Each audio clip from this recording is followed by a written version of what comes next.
Irkutsk guberniyasi 1902-yil siyosiy mahbuslarni saqlash hududi.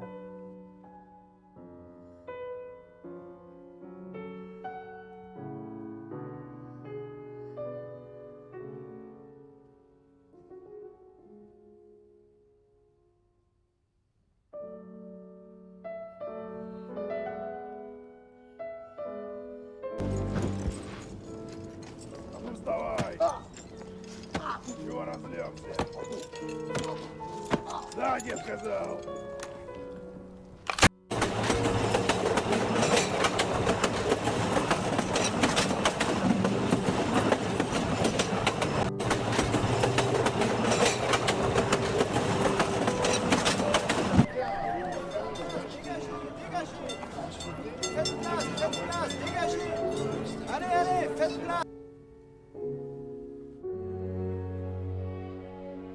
Rossiyaga aynan hozir inqilob kerak.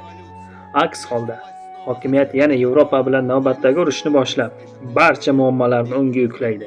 U nima deyapti o'zi? Inqilob faqat sanoati rivojlangan Yevropada bo'lishi mumkin. Bema'nilik. Bo'ysunuvchan xalqlar yashaydigan Yevropa hech narsani ag'darib tashlay olmaydi. Rossiya har qoloq bir davlat bo'lsa, Ha, Rossiya qoloq davlat, qotib qolgan, adashmoqda. Xalq esa o'z nafratida yonyapti. Lekin bu kuch. Men sizga yana bir bor aytaman.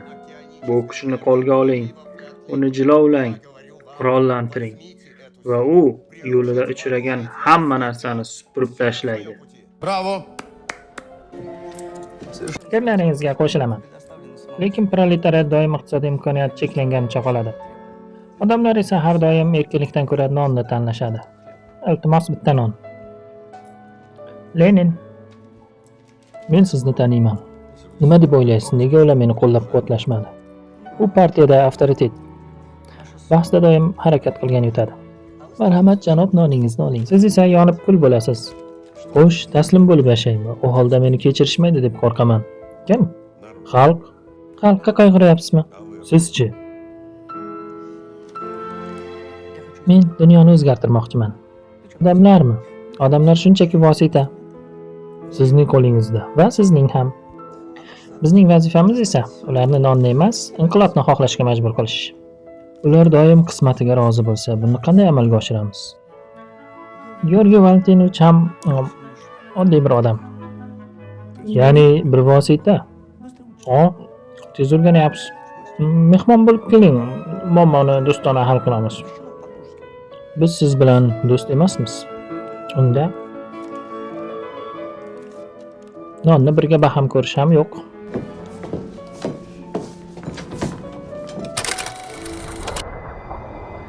Peterburg 1905-yil 9-yanvar qonli yakshanbadan so'ng.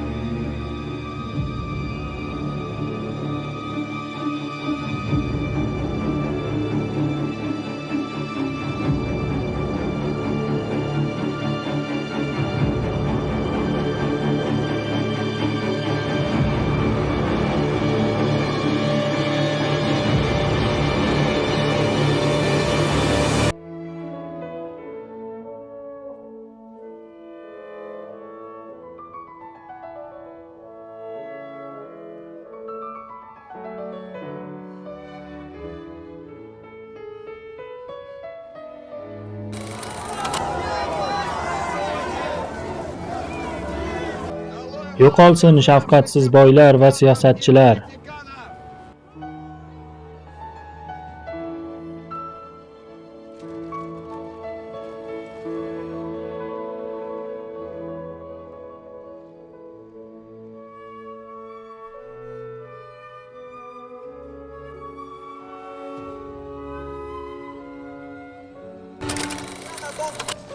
O'rtoq Trotskiyni bilamiz. U bolshevik bo'lmasa ham partiyamiz Petrosovet a'zoligiga uning nomzodini ko'rsatmoqda. Eslatib o'tsam, o'rtoq Trotskiy ishchi deputatlar kengashi a'zosi bo'lgan. Buni qo'ya turing. Lev Davidovich birinchi rus inqilobining yorqin ramzidir. Shunday ekan, u ishchilar ommasi orasida o'ziga xos mavqega ega favqulodda bir shaxs. Xo'sh, o'rtoqlar, qani kim o'rtoq Trotskiyning Petrosovet a'zoligiga olinishi uchun ovoz beradi?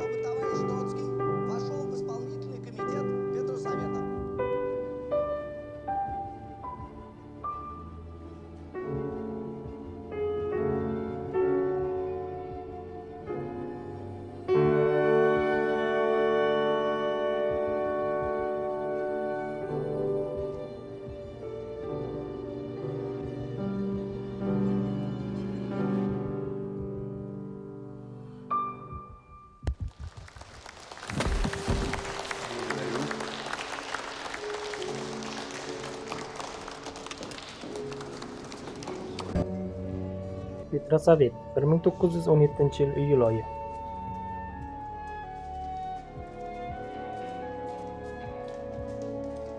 O'rtoq Trotskiy, qulog'im sizda. Men seni tushunmay qoldim. Aynan nimani tushunmayapsiz?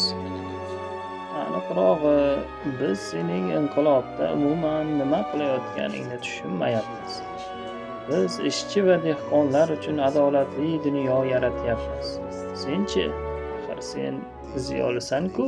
Vladimir Ulyanov Lenin ham ziyoli edi. Bu nimani o'zgartiradi? Yo'q, Trotskiy, sen adashyapsan. Lenin xudosiz dunyodagi bir ikonaga o'xshaydi. Sendan qanday ikona chiqsin?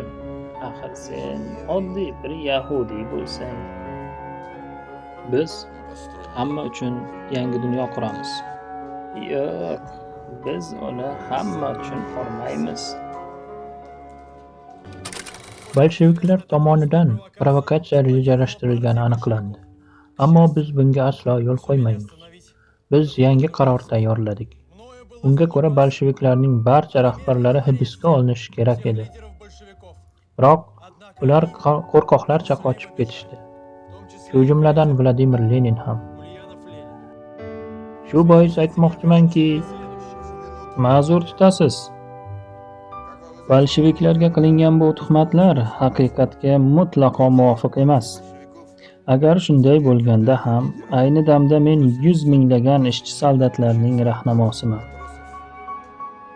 Shunday ekan, meni xotirjamlik bilan haqiqiy bolshevik hisoblashingiz mumkin.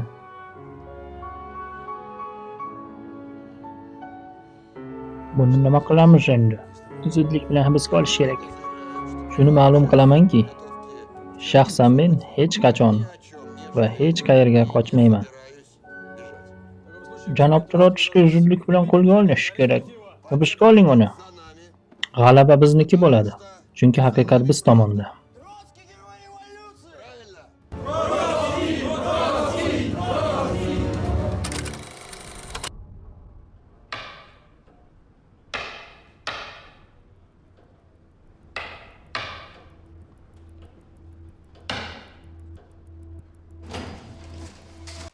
Lev Davidovich, Kamenev qo'ng'iroq qilib shu yerda yig'ilishimizni aytdi. Shunday. Biz buni bugun amalga oshiramiz. Nima u biz amalga oshiradigan? Inqilob. Shoshmay turing, Lenin 27-sanada amalga oshirishimizni ta'kidlagan edi. Hali 2 kun bor. Biz buni bugun amalga oshiramiz dedim. Askarlarni yig'ing. Lev Davidovich, iltimos quloq soling. Petrosovetda bu ishni deb siz va Lenin ikkalangiz orasida nifoq chiqishini istamaymiz. Lenin bilanmi? Darvoqe, qani o'zi u? Ha?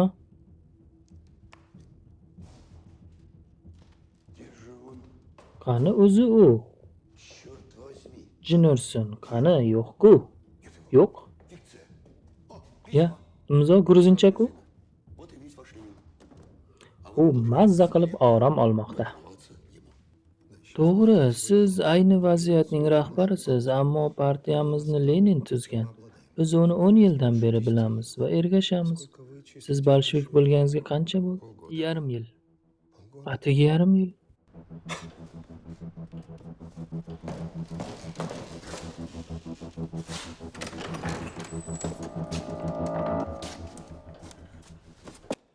Agar bugun men bilan birga bo'lsangiz, tarixga kirasiz. Agar bu ishni ertaga qoldirsangiz, oddiy odam bo'lib o'tib ketasiz. Marhamat tanlang.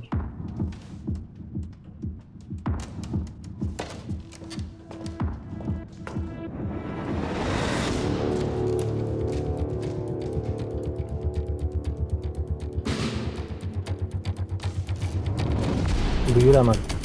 X-Golem polka kuchlari bilan bosh pochta idorasi qo'lga olinsin. Reja bo'yicha harakatlaning. Har yarim soatda menga ma'lumot berib turing.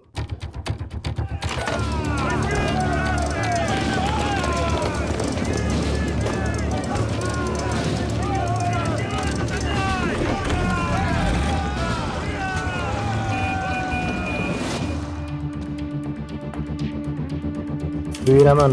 6-sapyorlar batalyoni Nikolayev vokzali bilan shug'ullansin.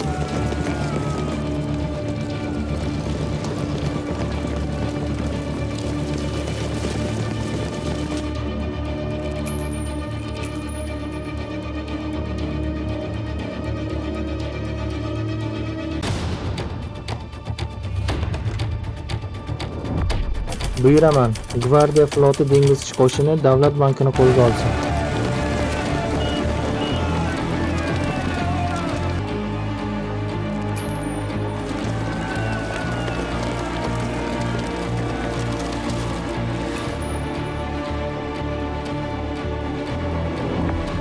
Buyuraman.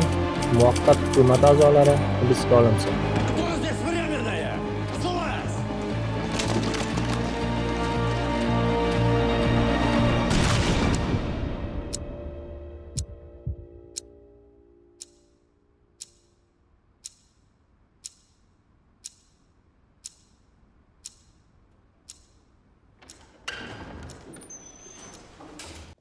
Kerenskiy qochib ketdi.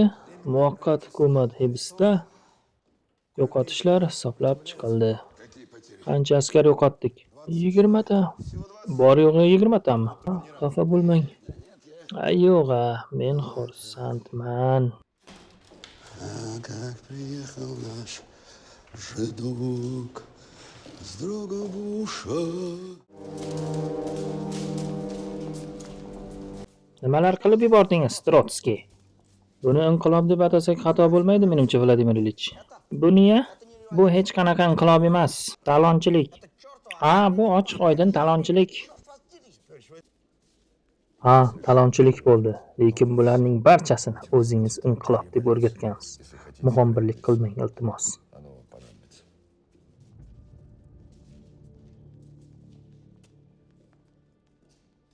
Siz o'shanda haq edingiz, Vladimir Ilich. Rossiya rostdan ham hech qachon bir yahudiyning hokimiyatini tan olmaydi.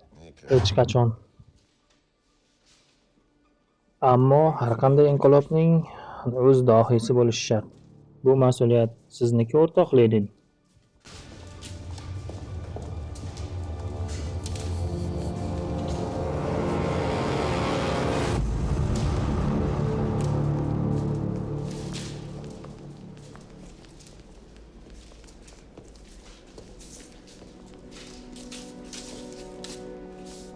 Chilla qursa, unutib yozibman. Bugun sizning tug'ilgan kuningiz-ku, o'rtoq Trotskiy. Tabriklayman.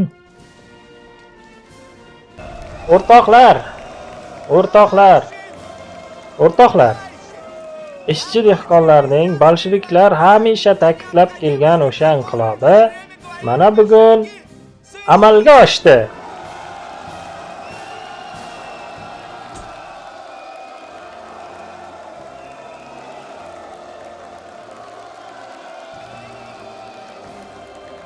So'z navbati, marhamat, o'rtoq Trotskiyga.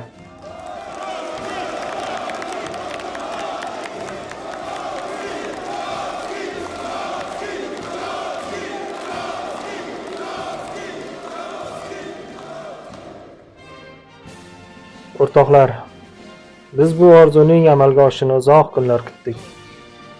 Va bugun bizning orzuimiz nihoyat ro'yobga chiqdi. Proletarlar inqilobi g'alaba qozondi.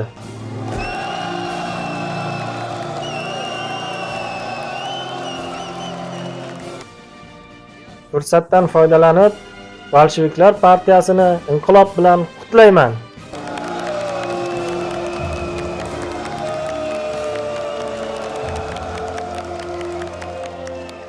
Oxirgi kunlarda Vladimir Ilich Petrosovet yig'ilishlarida ishtirok eta olmadi. Chunki u ish bilan juda ham band edi.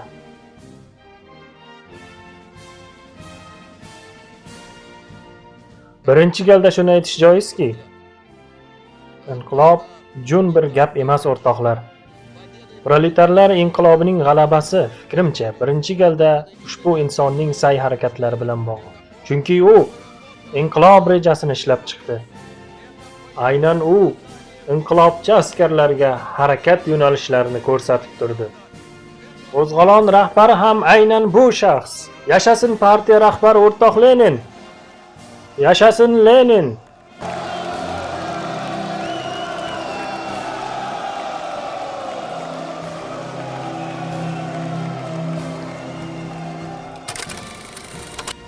Brest-Litovskiy 1917-yil dekabr oyi.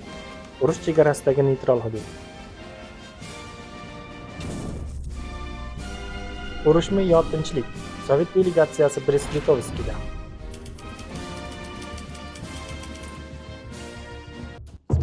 Sovet hukumati tinchlik shartnomasini imzolash taklifi bilan chiqdi. Polsha, Litva, Kurlandiya, Estlandiya va Livlandiya xalqlari ariza bilan chiqib, ortiq Rossiya imperiyasi tarkibida qolmasligini bildirgan. Germaniya hukumati o'z ittifoqchilari bilan kelishgan holda ushbu arizalarni ko'rib chiqadi va imkon qadar ushbu xalqlar talabini qondirib, Germaniya tarkibiga qabul qiladi. Bu nimasi axir? Bu ochiqchasiga Rossiya ustidan, podsho ustidan kulishku. Haddingizni bilib jim turganingiz foydali, janob general. Chunki endi Rossiya imperiyasi ham, podsho ham yo'q. Endi mana bunga o'xshagan Yahudiy deputatlar soveti bor xolos.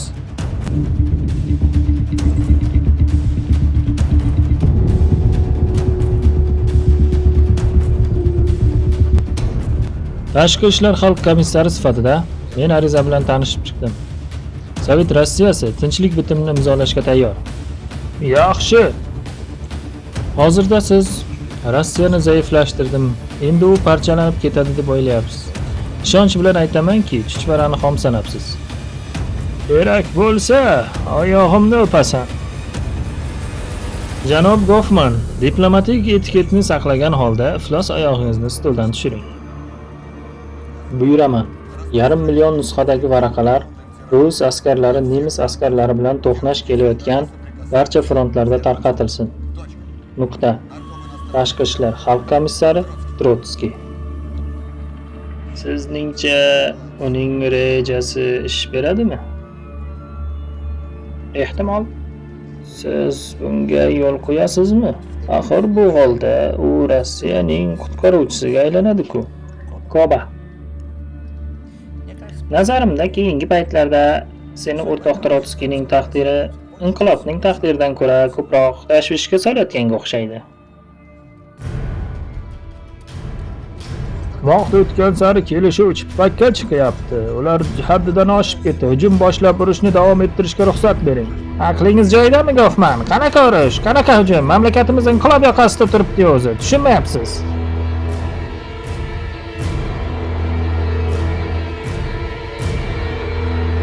Buyuring, muhtaram kayzer. Qo'shinda intizomni kuchaytiring.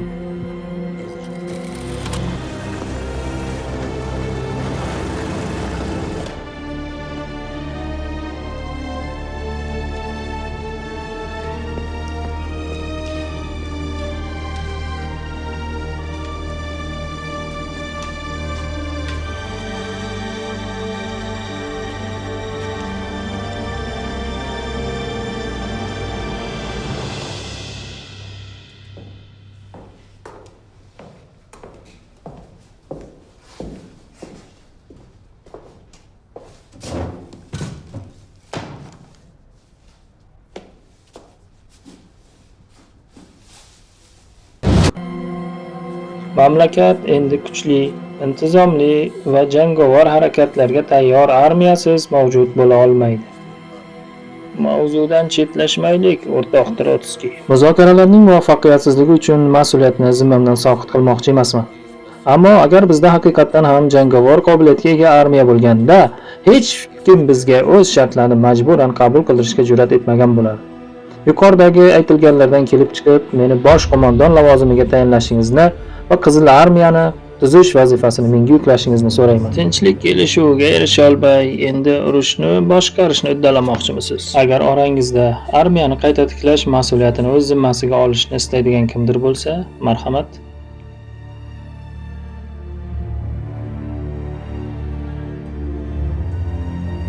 Majlis yopiq deb e'lon qilinadi. Armiya ustidan boshqaruvni yana sobiq podshoh ofitserlariga topshirishni taklif qilmoqchimisiz? Xuddi shunday. Shuningdek, ochiq buyruq chiqarishni taklif qilaman. Agar podshoh davridagi ofitser xiyonat qilsa, uning oilasi otib tashlanishi lozim. Bema'nilik. Biz yillar davomida sinfiy inqilobni tayyorlaganimiz yo'qki, bizning formamizni kiyib olgan zolimlarga yana bo'ysunsak. Men sizni qo'llab-quvvatlayman. O'rtoq Trotskiy.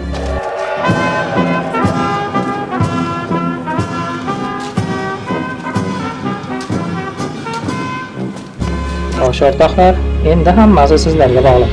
Rossiyaning va jahon inqilobining taqdiri sizlarning qo'lingizda. Buni mubolag'asiz aytyapman. Koba, siz ham tez orada frontga jo'naysizmi? Siz, menda siznikidek chiroyli forma yo'q-da, o'rtoq Trotskiy.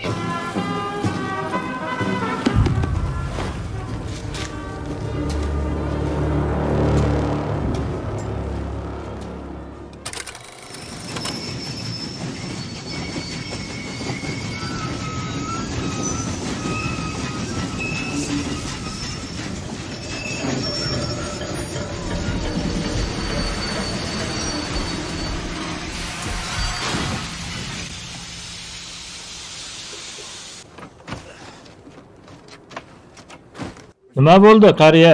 Ko'mir tugab qoldi, o'rtoq Trotskiy. Mayli, hechqisi yo'q. Qani o'rtoqlar, xochlarni yig'ib chiqamiz. Ko'mir bo'lmasa, yog'och yoqamiz.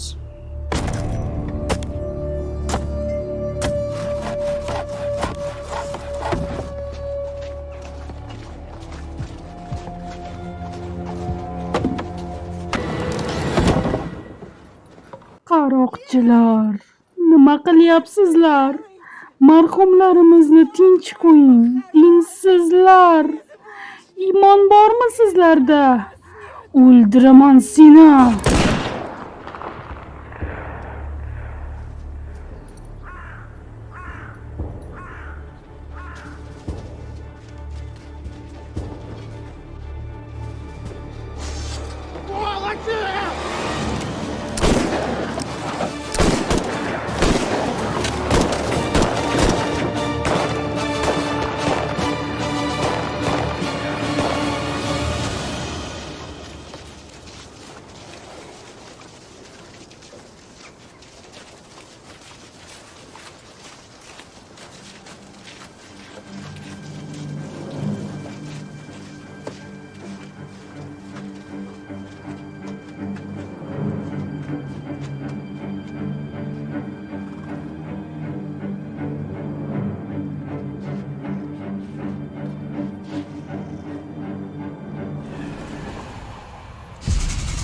Rossiya 1918-yil.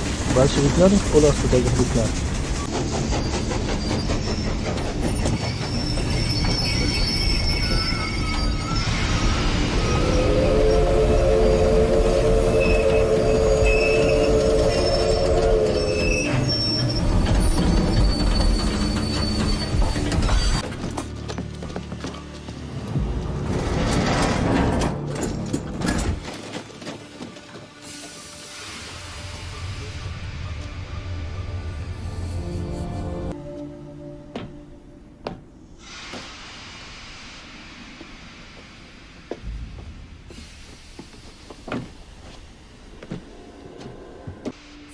Askarlar, Qizil armiya jangchilari,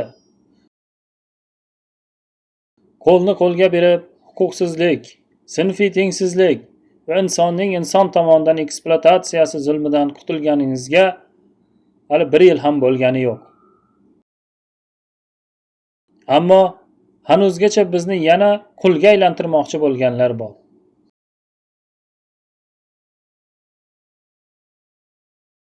Ular frontning narigi tomonida pomeshchiklar, fabrika egalari va oq armiyadir. Ularga bolsheviklar ishchilar va dehqonlarga bergan erkinlik mutlaqo yoqmaydi. Ular eski tuzumga qaytishni istaydilar. O'rtoq komissar, siz ham safga turing.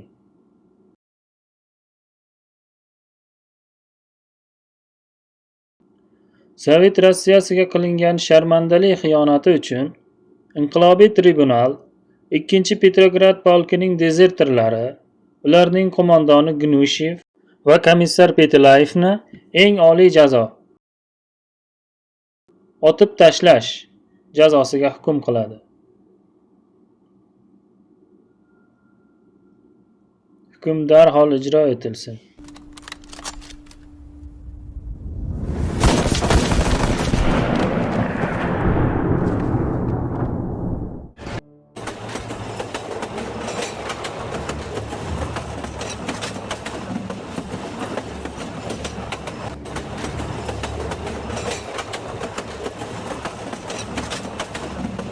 Moskvaga jo'nab keting va oyog'im tagida o'ralashmang, aks holda ezg'ilab tashlayman.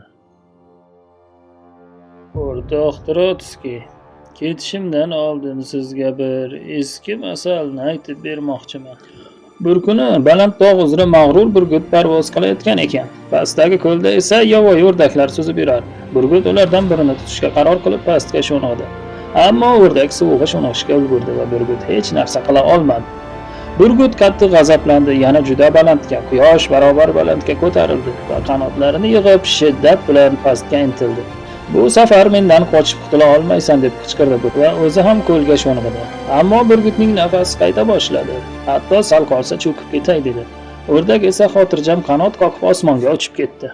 "Uchaver, men seni o'z osmonimda mahv qilaman" dedi burgut. O'rdak esa "Sen ham ehtiyot bo'l, mening qo'limda cho'kib ketma" dedi. Bu masalni hamisha yodda saqlang.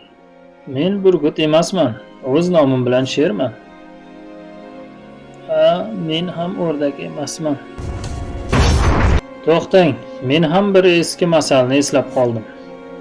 Bir kuni Chiyaburi sherning oldiga kelib, "Kel olishamiz" dedi. Sher kulimsirab undan yuzini o'girdi.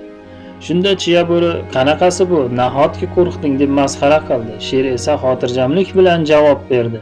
"Mayli, hayvonlar meni qo'rqoqlikda ayblasalar ham, umr bo'yi Chiyaburni o'ldirganim uchun meni masxara qilishmaydi. Maslahatingizga amal qilaman."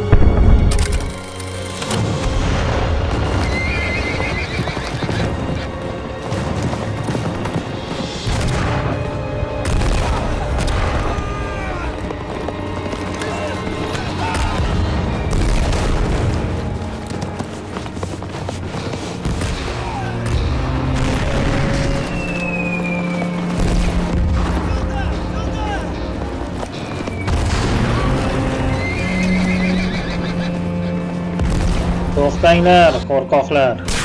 Qayerga qochyapsizlar? Faqat olg'a harakat qilinglar. Ana hamma birgalikda hujumga. G'alabaga bir qadam qoldi. Aslo chekinmanglar. Ana olg'a.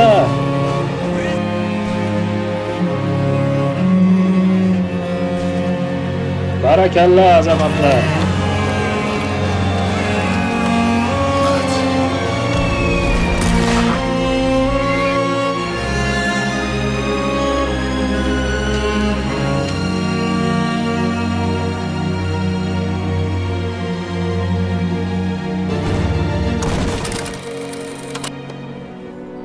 Rossiyada 30 million odam ochlikdan aziyat chekmoqda va eng ko'p kambag'allar zarar ko'rmoqda. Aynan ular uchun biz siz bilgan bu buyuk ijtimoiy o'zgarishni amalga oshirmoqdamiz. Hukumat qo'lidan kelgan hamma ishni qilyapti. Hukumatni emas, men fuqarolarni nazarda tutyapman. Mening do'stim, taniqli iqtisodchi professor Prokopovich och qolayotganlar uchun xayriya yig'imini tashkil etishni taklif etmoqda. Menimcha, u yetarli mablag' to'play olmaydi. Kimga yalinasiz? Xalqda pul yo'q.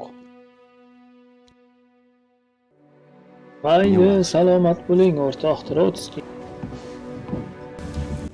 Har qanday iqtisodiy nazariya aniq tarixiy tadqiqotlarga asoslangan bo'lishi kerak.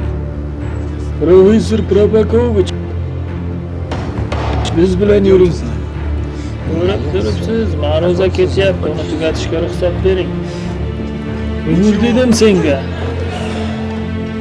Bu ham bir jasoratli ish, o'rtoq. O'tiring.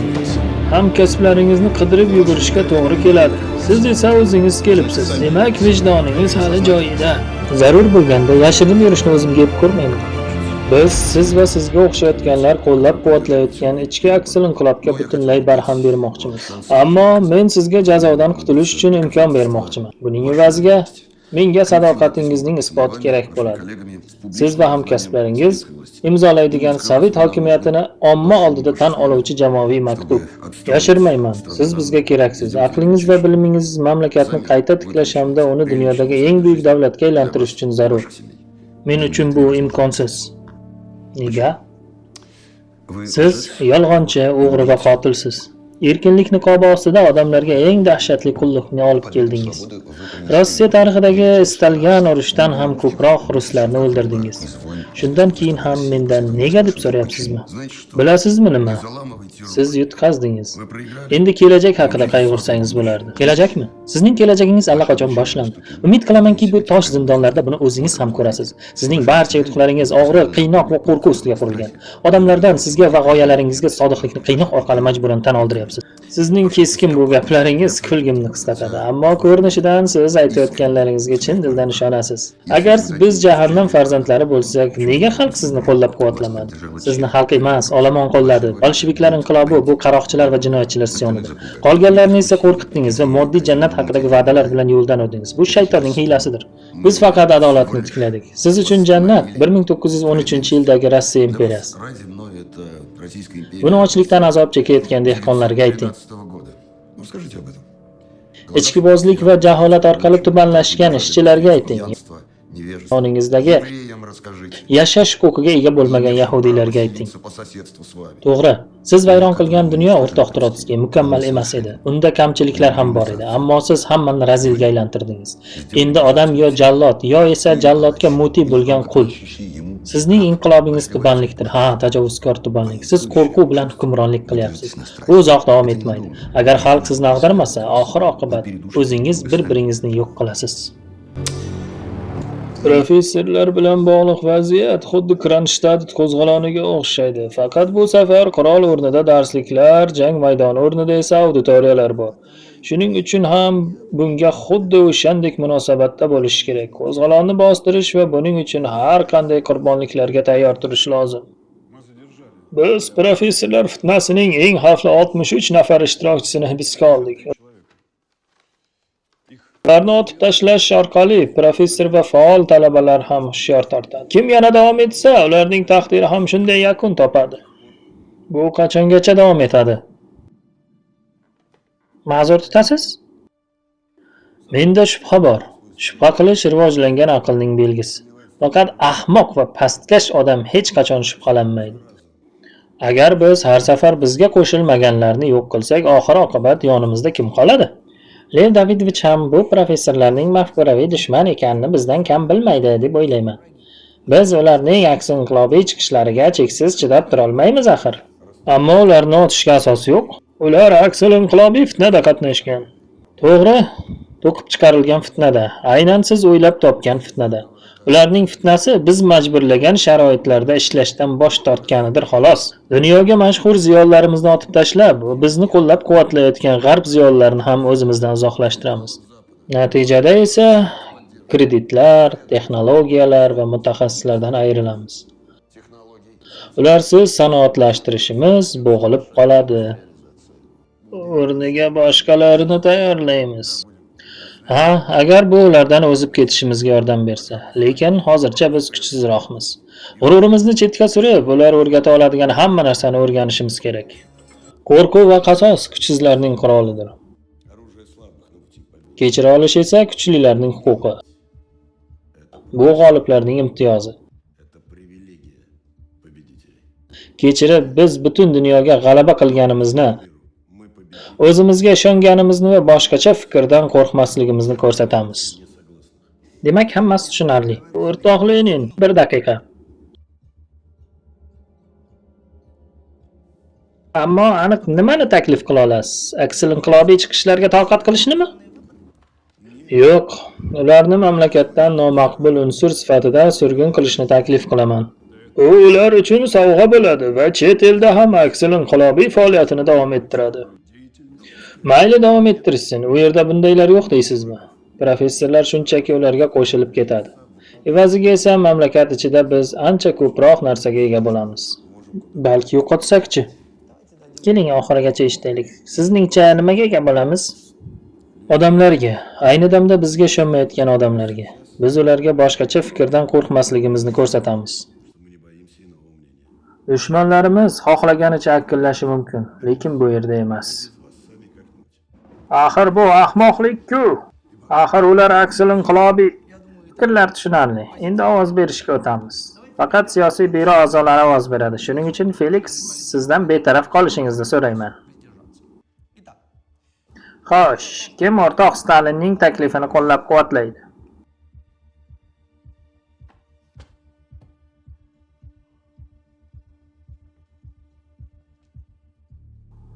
Kim o'rtoq Trotskiyning taklifini qo'llab-quvvatlaydi?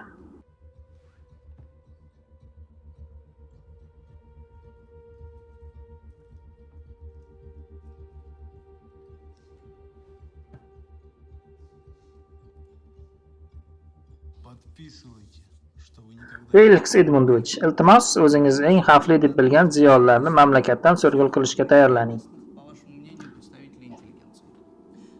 Rossiyani tozalaymiz.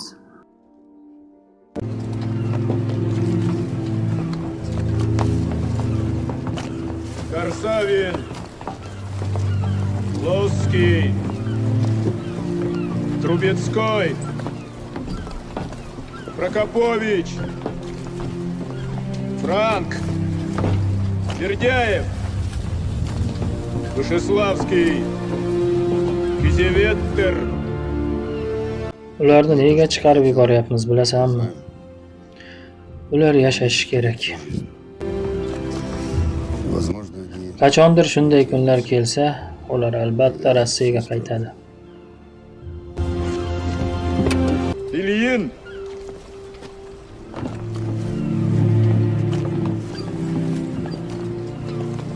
Бакал, Новиков, Ясинский, Угримов, Цветков, Митецкий, Рамадановский. Lev Davidovich, 1 minutga mumkinmi? Albatta.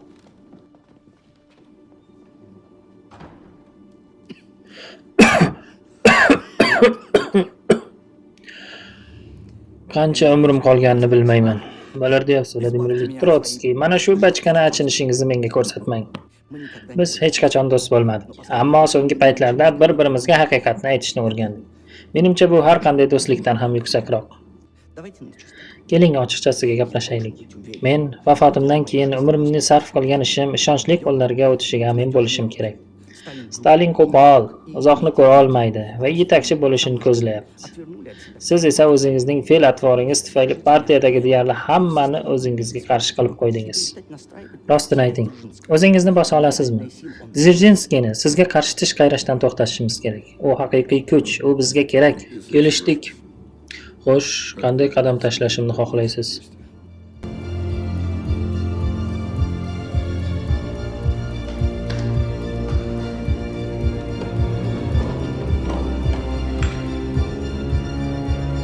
O'rtoq Dzержинskiy, hammasi biz o'ylagandek bo'lib chiqdi. Ogoh bo'ling. Qachon? Plenumda biz birgalikda to'g'ridan-to'g'ri unga qarshi chiqamiz va Markaziy qo'mita tarkibini o'z tomonimizga olamiz.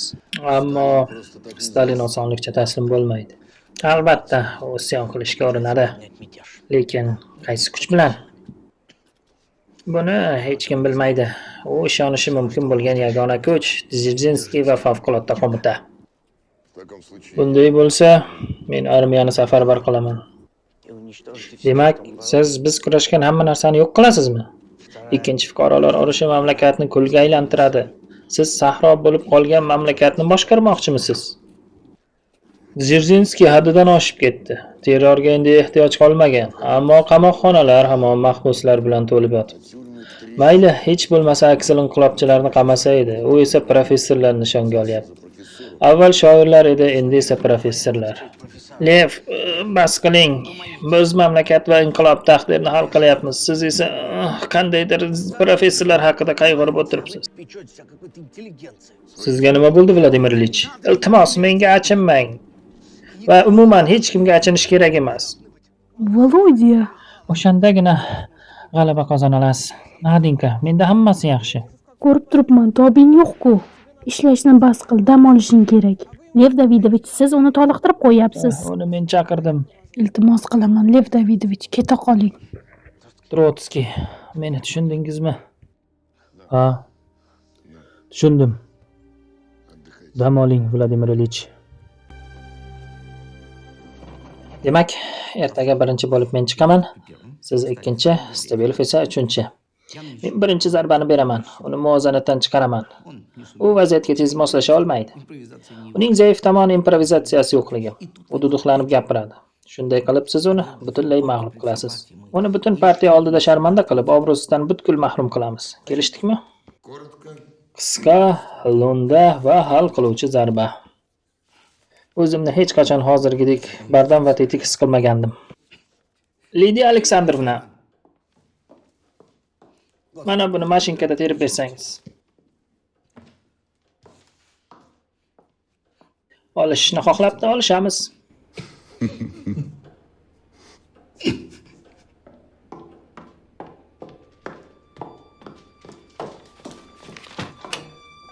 Stalin bilan bog'lab bering.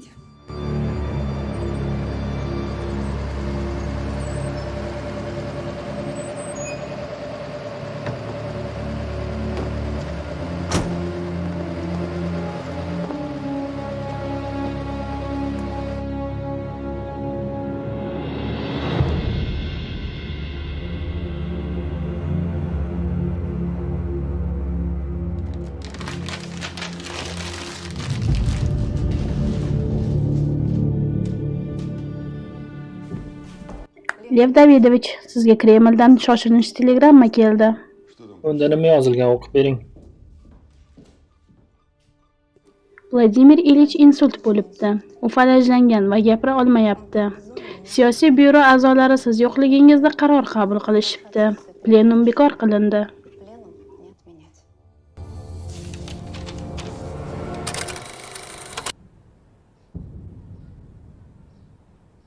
Davom etamizmi? Ha. После инсульта Ленин Insultdan keyin Lenin davlat ishlaridan chetga chiqdi. Ko'p o'tmay men yolg'iz qoldim. Go'yo bo'shliqda yashayotgan edim. Stalin hamma joyga o'z odamlarini joylashtirdi. это Ko'zlarida o'ti yo'q, dohiyning har qanday buyrug'ini so'zsiz bajarishga tayyor yangi toifadagi odamlar. Keyin esa hammasi tugadi.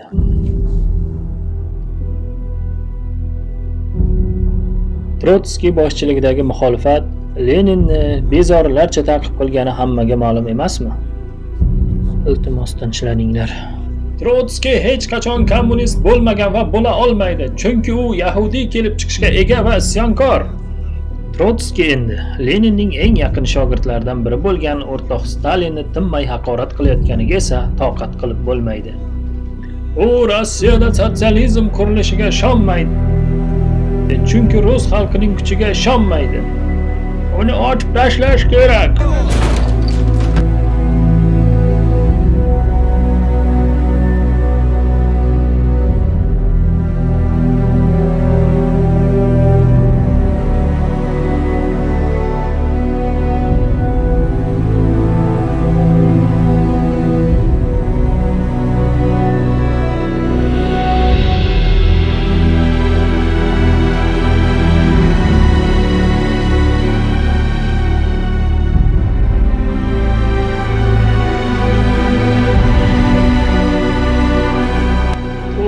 Voy ahmoq! Yo'qol bu yerdan. Qani ketdik.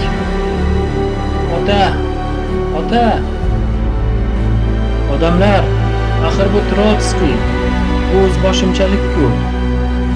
Nega indamay turibsizlar?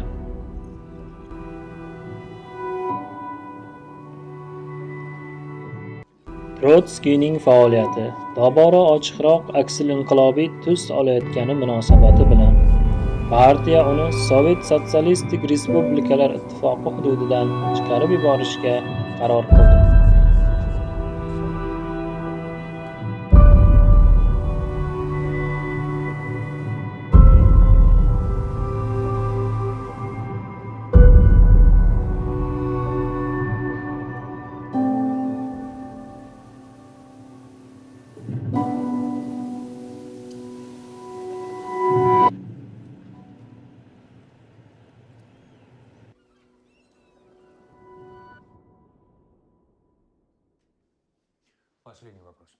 Men dunyoni o'zgartirmoqchi edim, lekin surgun qilindim. Afsusdaman, Trotskiy. Esingizdami? Sizga ikkimizning zuvalamiz bir joydan olingan degan edim. Buni esdan chiqaring. Siz boshqachasiz. Другой. Siz qo'rqoqsiz. Трус. Ishni oxirigacha yetkazishga irodangiz yetmaydi. Довести дело. Uyimda Stalinning fitnasini sezyapman. Себе силу. Shundaymi? Ha? Shunaqami? Jimsiz. To'g'rimi? Shundaymi? Gapirsangiz-chi. Ha, shunday. To'g'ri topding.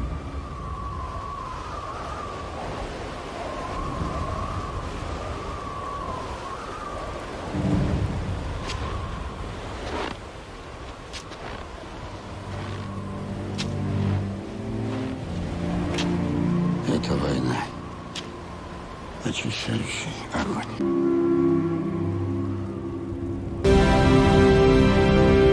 Maqsadsiz yo'l go'yo qorong'ilikka o'xshaydi. Nimaga qoqilishingni bilmasdan. Sulaymon qo'shiqlari kitobidan.